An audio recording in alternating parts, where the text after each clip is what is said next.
Quoi? Tu dois trouver un petit poisson. Lequel? Un petit poisson comme ça. D'accord. Ok. Alors, qui s'y frotte, s'y pique. Ici. Enlève tes... Ah oui, t'avais déjà repéré en fait. Ouais. Enlève tes mains. Voilà. Bah, le but, c'est une histoire quand même. Hein. C'est pas de trouver le poisson. Alors, Épingline est une vieille dame hérissonne charmante qui tient un salon de coiffure dans la forêt. Tous les animaux fréquentent sa boutique au pied du chêne. Selon eux, Épingline est la plus gentille personne des bois. Elle sourit toujours, rend des services, écoute les histoires de chacun, propose des noisettes ou du sirop de groseille. De plus, cette formidable coiffeuse accomplit des merveilles avec ses peignes, ses ciseaux, ses couleurs. Ce matin, par exemple, elle a fait friser une marmotte. Elle a dressé un splendide chignon sur la tête d'une demoiselle écureuil et a transformé une banale souris grise en souris arc-en-ciel. Eh ben. Épingline vit et travaille dans un vaste terrier au cœur du chêne immense. Mais aujourd'hui, elle a annoncé à ses clients qu'elle fermerait sa porte à midi car elle reçoit ses petits-enfants, Picotin, Aiguillette et Houppette. C'est elle ou Pète? Picotin, Aiguillette et Houppette, on va découvrir. Bonjour mes chéris, je vous prépare des gâteaux aux framboises pour le dessert. Il est où le petit poisson? Ici. Il est là. Je l'ai trouvé avant. Dans l'herbe devant le terrier, Un peu après. Picotin, Aiguillette et Houppette goûtent aux friandises d'Épingline. Picotin s'interroge en indiquant la pancarte au-dessus de la porte. « Mamie, qu'est-ce qui est écrit là? Qui s'y frotte s'y pique.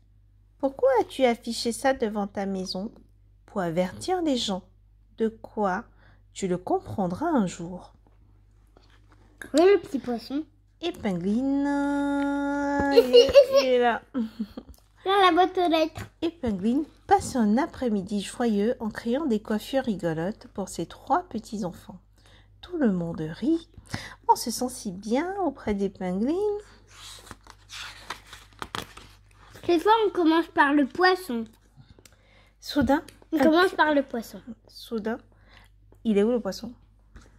Oui, t'avais déjà vu en fait. En fait, à chaque fois, elle est du côté où ça se... Enlève ta main. Alors, soudain, un cri déchirant derrière les buissons. Épingline sursaute, les enfants frémissent. « Rentrez, mes chéris, je vais voir !» Tandis que Picotin, Aiguillette et Houppette se dissimulent au fond du terrier, Épingline se dirige vers l'endroit d'où sort la plainte. Elle découvre un renard qui s'est coincé une patte dans un piège à loup. Oh, prisonnier, il a mal, il saigne. « Je vous aide, déclare Épingline. « Non, il n'y a plus rien à faire, gémit le renard. « Allons, allons, ne baissez pas les pattes. » Épingline attrape une pierre, l'introduit dans le piège et, avec patience, habileté, obstination, le débloque. Pauvre renard. Sauf qu'en fait, il est méchant. Stupéfait, Renard récupère sa patte et sa liberté. « Maintenant, je vais bander votre blessure, monsieur Renard. » De retour chez elle, Épingline présente le renard à ses petits-enfants, puis nettoie sa plaie et lui pose un pansement. Et voilà, dans 2 jours, vous serez sur pattes. Comment vous remercier, chère madame Épingline? Évitez juste de retomber dans un piège. Au revoir, monsieur Renard. Il est où le petit poisson? Ici. Maman. Moi, j'ai l'impression que ce renard n'est pas aussi gentil qu'il paraît. Hein. Ouais, moi aussi. J'ai peur pour les Maman, petits-enfants. on commence par le petit poisson. Ici. Oui. Les jours suivants, Épingline continue à s'amuser avec ses petits-enfants en fabriquant des confitures et en leur racontant de belles histoires. Un matin, elle leur demande « Savez-vous mettre en boule, mes chéris? Savez-vous vous mettre en boule, mes chéris? »« Non, mamie, c'est quoi ?»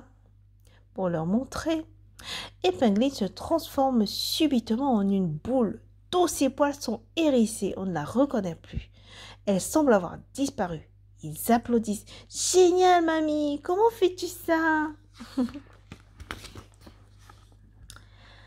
Hop, Épingline redevient normale. Une mamie bien coiffée.